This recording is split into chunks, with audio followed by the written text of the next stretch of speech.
Welcome, students. Today we are going to discuss an important topic regarding history, that is Roman Empire. Its time period is 27 BC up to 476 AD. Roman तहजीब या Roman empire एक बहुत ही important topic है तारीख के हवाले से। अगरचे रोमन एम्पायर रोमन एम्पायर को स्टार्ट करने से पहले मैं आपसे एम्पायर शेयर करूंगा कि एम्पायर क्या चीज़ होती है, और उसके बाद रोमन एम्पायर की बात करेंगे। एम्पायर कहते हैं, एम्पायर इज अ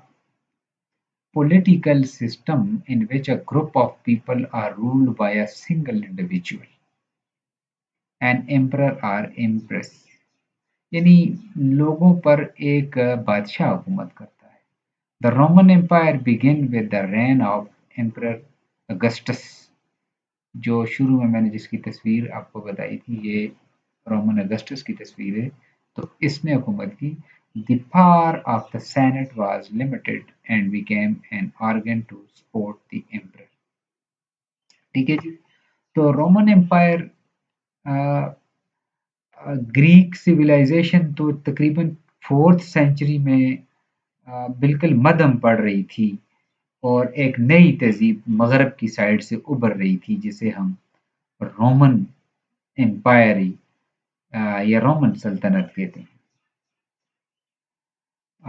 रोमन्स के यहाँ ये अकीदा था कि ये वाली स्लाइड्स, ये वाली बुलेट्स पढ़ने से पहले मैं आपसे ये थोड़ा सा शेयर करूं कि रोमन्स का ये अकीदा था कि डेट के रोमन जो शहर है वो दो भाइयों यानी रोमुलस और रीमस ने बनाया था। रोमुलस ROMULUS, रोमुलस और रीमस REMUS, रीमस ने इन्होंने इसकी बुनियाद रखी थी। ये जो लड़के थे, इनको पैदाइश के टाइम पर एक इनके मतलब एक चचा ने, जो कि बड़ा ही जालिम किस्म का चचा था, उसने दरिया में फेंक दिया था, और उसके बाद वो खुद ही उस पर हुकूमत करने लगा। सो उनको वहां पर एक यानी उनको एक शी वुल्फ ने उन दोनों को शी वुल्फ ने बचाया, और शी वुल्फ ने क्या दूध वो पीते रहे। तो आप उनकी तस्वीरों में भी देख लेना है जाकर कि वो काफ़ी ज़मानों तक उस शी वुल्फ का दूध पीते रहे, और शी वुल्फ ने उन दोनों को बचाया। तो और इसके बाद क्या होता है कि एक बूढ़ा शेफर्ड गडेरिया जो होता है, वो उनकी परवरिश करता है, और जब वो बड़े हो जाते हैं तो वो अपने चाचा को मार देते हैं। ये मैं उसकी उनकी रोमुलस और रीमस की स्टोरी समझा रहा हूँ आपको।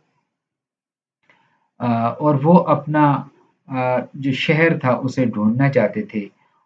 रोमुलस ने उस लड़ाई के दौरान अपने भाई को मार दिया और एक शहर and he built a city which he named after himself. So the truth is much simpler, that the land where Rome now stands is good farmland, and tiny villages of mud huts were built on the seven low hills.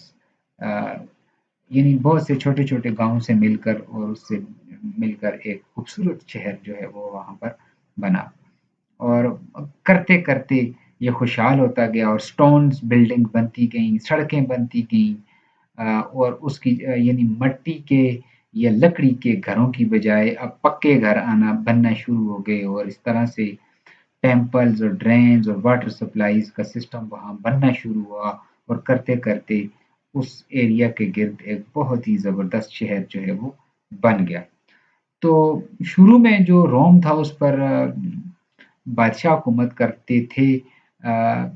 लेकिन वक्त गुजरने के साथ साथ तकरीबन 510 तक finally उनको वहां से निकाल दिया गया, लेकिन बड़े जालिम किस्म के क्रूर किस्म के बादशाह गुजरे हैं वहां पर।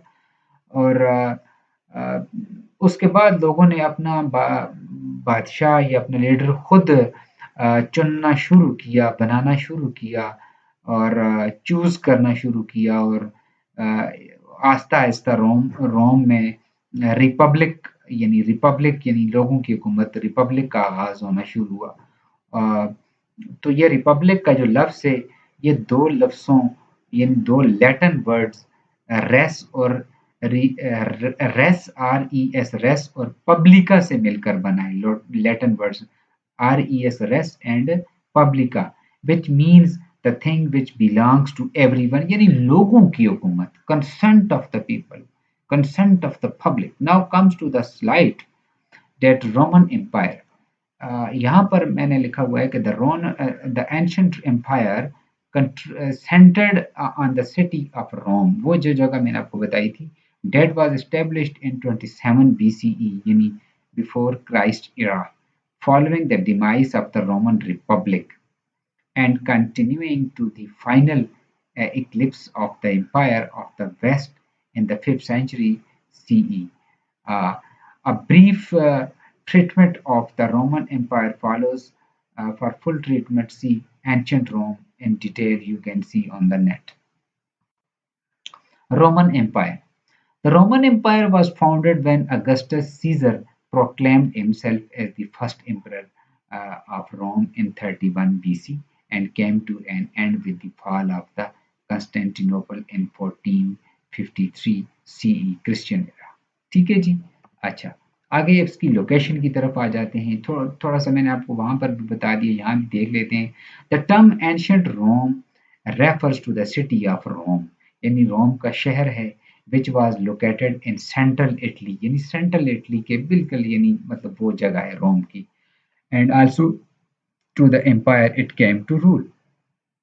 which covered the entire Mediterranean basin and much of Western Europe. ठीक होगी ये इसका जोग्राफिया है and its greatest extent in stretch from present day northern England से to southern Egypt की तरफ इसका जाता है and from the Atlantic coast to the shores of the Persian Gulf. Rome's location in central Italy placed it securely within the Mediterranean cluster of civilization. The most famous of these was that of the ancient Greeks. ठीक है जी but others included those of the Phoenicians, the Carthaginians and the Erythrians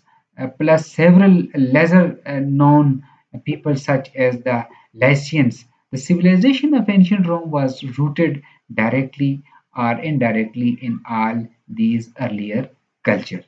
ठीक है जी अब आ जाते हैं रोम begins N empire यानी रोम किस तरह से एम्पायर बना तो ये चार बातें मैं थोड़ी सी डिटेल करूंगा